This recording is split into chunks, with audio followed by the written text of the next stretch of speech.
Welcome to Politically Charged. I'm your host, Alexandria, and today's discussion is about the protest in the NFL, kneeling during the national anthem. We have panelists Brittany, Ellie, and Jared to speak on the matter. Now, some say this is a peaceful protest for the advancement towards civil rights, and others would say it's disrespectful towards the American flag. So where do we begin here? Because I feel like there's a lot to unpack. I know that there's a lot of different motivations behind kneeling since Colin Kaepernick actually started in 2016. Actually, Brittany, I was hoping that you would give us some background on the movements that he said he was supporting. Right. So the original issue brought forth by kneeling was mainly because of the fact that you have a lot of, specifically with Colin Kaepernick, is that you have a lot of black men who are being murdered by police and nothing is really being done about it. You don't have a lot of indictments. You don't have a lot of political outcry from multiple sources, not just the Black Lives Matter movement or people within those localities where these men are being murdered by officials. So that was the main thing that he was kneeling for, because he wanted people to recognize the fact that you have all these black men working in the NFL, and this country doesn't really stand for us. You have us standing for a flag that doesn't really represent anything that believes in the value of our lives anymore. One of the biggest arguments that comes up here is when defining why people are kneeling. If you aren't in support of kneeling during the NFL national anthem, then you aren't supporting those movements. Correct. I think there's a lot of, with that being said, like for me, I feel like players have the right to kneel, but just because, I know there are people boycotting the NFL because of some misconstrued conception that the players kneeling are offending the national anthem or even the flag itself. But if they're boycotting just in general for viewing that they don't care about these social issues that are happening or these social injustices, but can you support these social injustices without supporting the fact that players are kneeling if you generally believe that they are offending the flag? Mm-hmm. I think the boycott of the NFL was really overblown. I mean, viewership at the NFL is back up before even Trump even made a comment about it.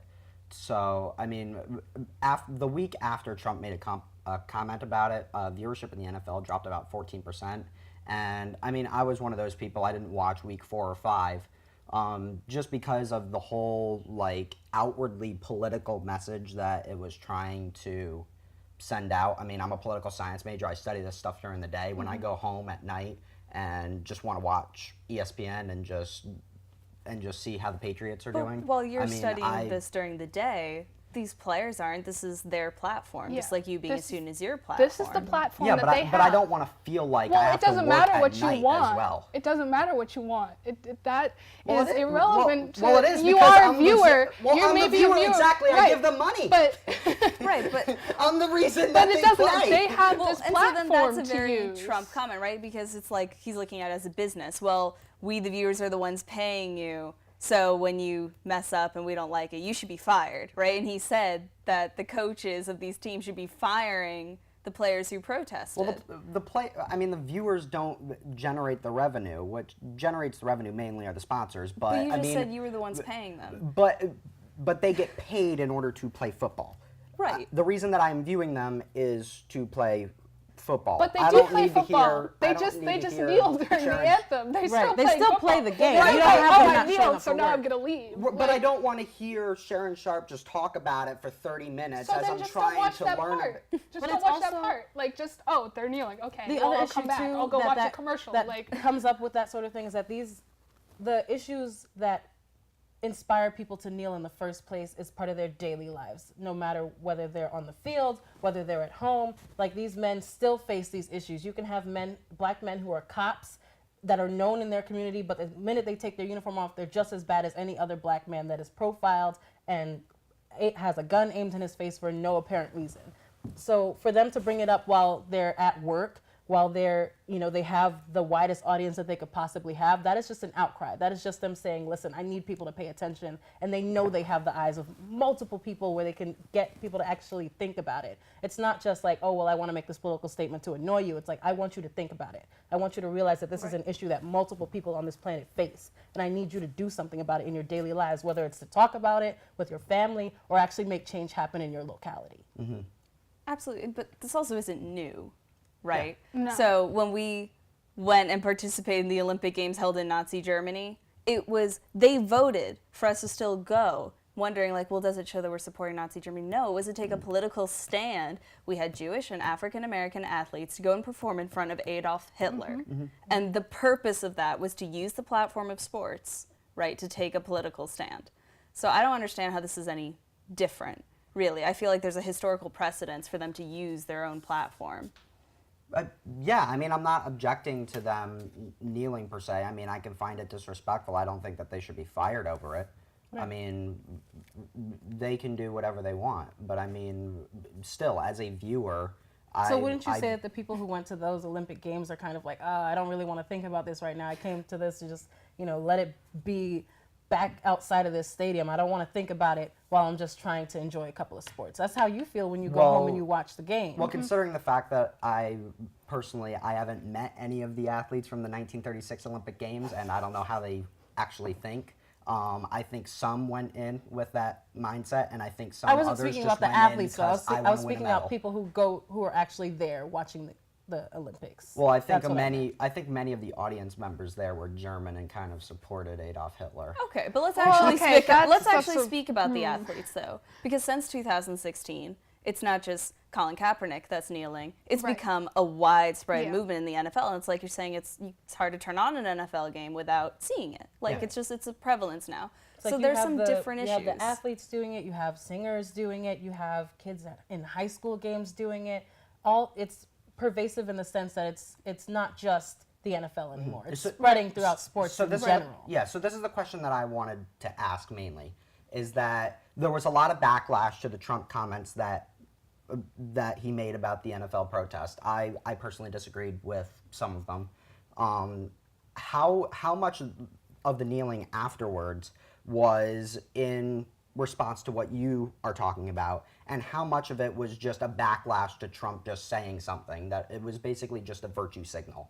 I think it's a 50-50 thing. You have the people who are carrying on the original message of it being about the fact that you have people who are facing fatal issues when it comes to police brutality, and then there's those who look at our current president and they don't believe that he stands for a cohesive American population. He doesn't stand for the rights of all people, especially when you make comments like that threatening someone's job because you don't like the political stances that they're taking. Right. So that is just as valuable to bring up when you're kneeling as the original topics that Kaepernick was rooting for. So how much of it was actually 50-50? Because like 100 to 120 players in the NFL after Trump made those comments the week after kneeled for the national anthem. How many are kneeling now? But like let's not minimalize the power of solidarity, because at that point, after Trump makes those comments, it could very easily just be athletes saying, listen, before we were worried, but now we want to stand with the people who have been doing this all along, because the president is getting involved and we want to show that we're not going to back down. Like, it could easily be a solidarity movement, and at that point, that's how real political movements get started, when people see an opposing force and they go, oh, this is important enough for me to get involved. Right, like people have to personalize politics in that sense. They have to realize that it comes to their front door. So when Kaepernick does it by himself, it's like, oh, well, that guy's a little crazy. I wouldn't do that at work. But then all of a sudden you have somebody in a position of power that threatens your job or makes you seem like a mockery because of your political issues that you're facing outside of work, and you have to stand up for it because now it becomes personal. That's when you get more people involved in a movement, when it actually hits them home. But when you're saying that it's become personal, but what are they doing besides just kneeling? Like, I know that Colin Kaepernick has pledged to donate up to $1 million over like $100,000 a month for to charities within his community to help like impoverished areas or even veterans themselves. But what are these other people that are kneeling in any other sport besides the NFL, like the basketball, or hockey or whatever? People MLB, I think, had like one. Who are not even like coming out of the locker room for the national anthem. What are they doing outside of just kneeling?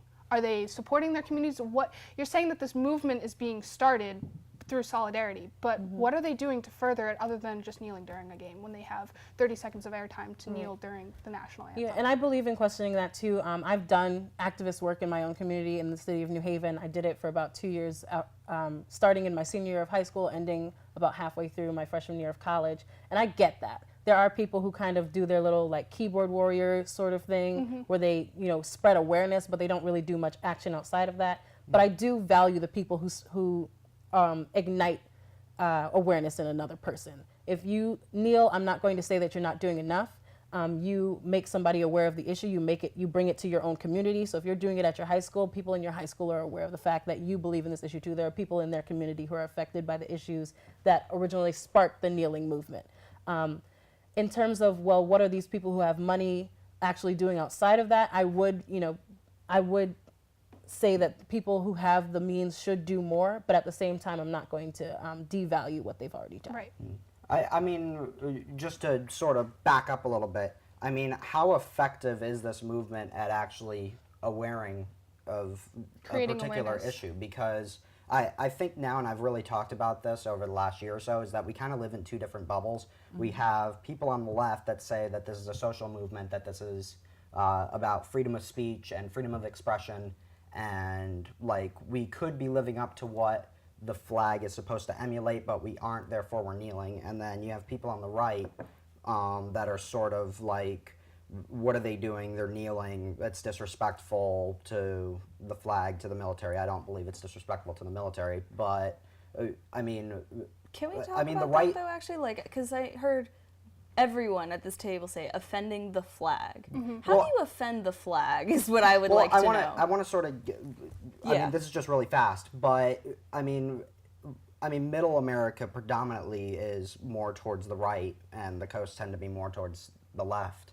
I mean, for someone that just turns on an NFL game and sees that, I mean, their gut reaction is to react negatively to it. So I don't know how good of a PR Well, move that's it why is. you have the people like on ESPN that are discussing like, oh, they're kneeling again, or oh, these people have kneeled, and then the part that you don't want to listen to, the part that you want to boycott because you want to sit down and you don't want to have to do anything with your sports to have anything to do with politics, is that they're discussing what's going on behind their reason, like what are their reasons for kneeling. Right. And that's what they're talking about, and that's what people don't want to hear. They just want to go straight to, oh, it offends the flag, oh, it offends the national anthem. But what the left and what the right are just arguing constantly about is why should this be like an offense to the flag? Why is sports intertwined with the national anthem? Why is it intertwined with the flag? Like, why are these things something that should be offended over for someone who's just kneeling? Like, why should you get offended for kneeling for the national anthem? What Yeah, does the right, national that's- anthem so- mean? yeah. What prominence does it have? And that's what the left is like trying to say to the right is like, why does this matter to you? And the rights will like, well, it's our flag, it's our patriotism, it's our nationalism or whatnot. It's Yeah, like like the difference stunt between of the it two. is meant to create a conversation, and it's doing that because you have commentators on channels like ESPN that are talking about it and trying to get into the details about it. It's whether or not you as an individual tune into that and actually make it your responsibility to try to figure out, well, why is this happening? Rather than just being like, oh, well, I don't really want to talk about this right now. I don't want this to be a part of my politics. I don't want this to be shoved in my face while I'm trying to watch sports. I commend anybody who brings it to the forefront to be a catalyst in that conversation. It is your job after that to make sure that you get the details that you say you don't have. Absolutely. But then I kind of want to go further than that, because what you just said, which I found really interesting, was the flag, like, this is our patriotism, this is a symbol of our nation. And I think that is really what's getting here, because the point of it is showing problems in our nation. The things that we're even talking about right now, that students everywhere on campus or off campus are talking about. It's the Black Lives Matter movements, these civil injustices, and they're bringing it into the national anthem, saying, well, you're celebrating this patriotism, thinking our country's perfect, we're showing you why it's not. Right. And I think that's what's really getting under their skin. Yeah. Yeah, like I have my personal views about what patriotism is. To me, patriotism is when you want your country to be the best and you will do anything in your power to make sure that happens. And a recent quote that I heard was that, nationalism is when you're proud of anything that your country does, whereas patriotism is when you're proud of the good things that your country does. So a true patriot wants America to be great, and you're going to make sure that that happens. You're going to make sure that there's no loopholes anyone can jump through and say that actually, here's a fault in that argument. Here's why America isn't that great. You want to tighten those strings up a little bit to make sure that nobody can make that argument against why your country is amazing. So if you're going to be nationalist and say, oh, well, it's not that bad. Oh, you're bringing that up for no type You're of complaining, reason. yeah. Then you're not a real patriot. You can't sit here and say that I'm a patriot because I have my flag out in front of my house and I follow all the rules. I make sure it's properly lit and all that business, whatever that is, unless you can say that, well, there are people in my country who don't feel like this anthem represents them and this flag doesn't represent the same things that we say the flag represents within their communities, and I need to make sure that that change happens for them. Absolutely. I think that's actually a really good place to end this discussion, though we would hope that the discussion doesn't end here. We would like that the way that the NFL players have brought this to our attention, that this episode would also bring it to your attention and maybe keep people discussing about what is patriotism and is kneeling during the national anthem really as disrespectful to the flag or the military as we say it is. Thank you so much for watching Politically Charged. We'll get back to you next week.